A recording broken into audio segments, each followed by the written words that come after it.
Dear Diary, Pete Thrupp here, not Jesus Christ, your Lord and Saviour, even though this heavenly lighting tends to suggest otherwise. And I had a gig at Stone's Corner. Stone's is a bit of an unpredictable room. Sometimes it can be fantastic. I have literally had some of the best gigs that I've ever had in Stone's Corner. And I've walked off stage feeling $1,000,000, and you have that experience when you kill, where you have people come up to you and say, "I really enjoyed your set, man, that was really great," And sometimes it's not a good room at all. It can be really tough. And I thought I was in for the latter, to be quite honest.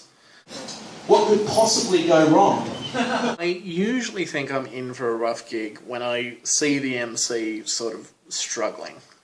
And that's what was happening a bit at Stone's Corner. I also went on after Hennis Moynihan, who's fantastic, by the way. If you haven't, please check out their the Dead Jesters podcast. He and Jacob Lingard run a room in Wollongabba, and they do a fortnightly podcast talking about it. I'm sure I'll put a link in the description box down there.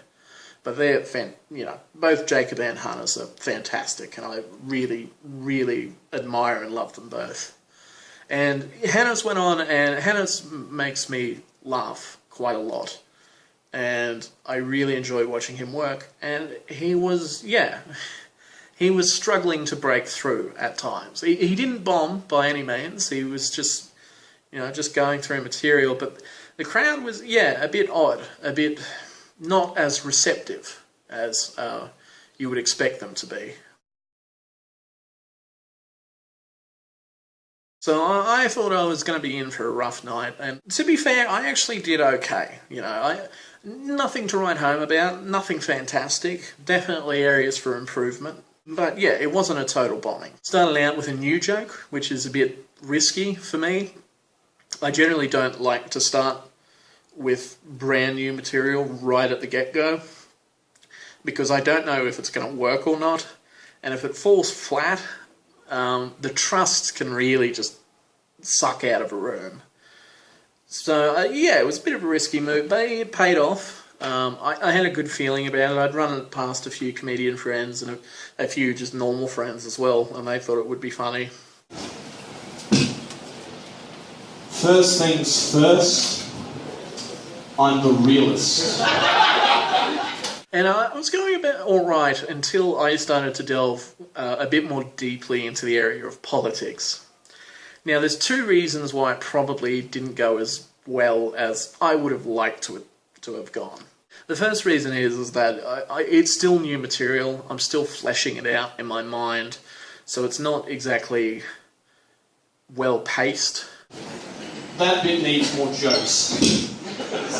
There is an undeniable factor that the second that you start talking politics in a room filled with Australians, there's going to be a certain percentage of them whose eyes are just going to glaze over and not give a fuck what you're saying. And I think that was definitely true of quite a few people I saw there. There were people who really loved it, but there were people who were just sort of staring at me, just saying, well, he's saying words, they're coming out of his mouth. This doesn't really affect me. Of course the Labour Party would support the Iraq War.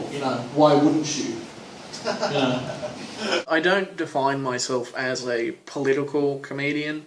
I do all sorts of different material, and some of it's like really quite silly. You're welcome, ladies.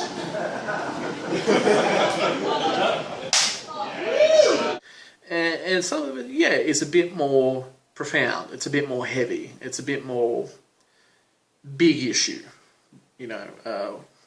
worldview sort of issues. For anyone who's seen me before, I'm particularly critical of the LNP. I do have a joke where I talk about Tony Abbott and the punchline rhymes with punt.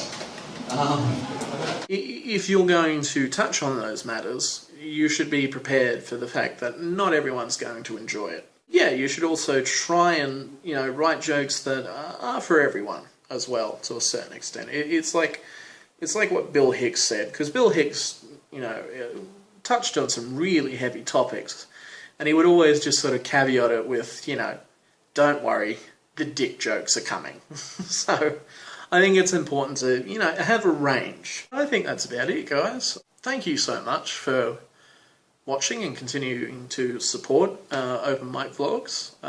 We really appreciate it. Feel free to, you know, like, comment, subscribe, do all that. Until then, just, you know, stay your beautiful selves. Cheers. I just need to get off my chest. You guys have been a lovely audience. Have a fantastic night. I've been Thrupp. Cheers.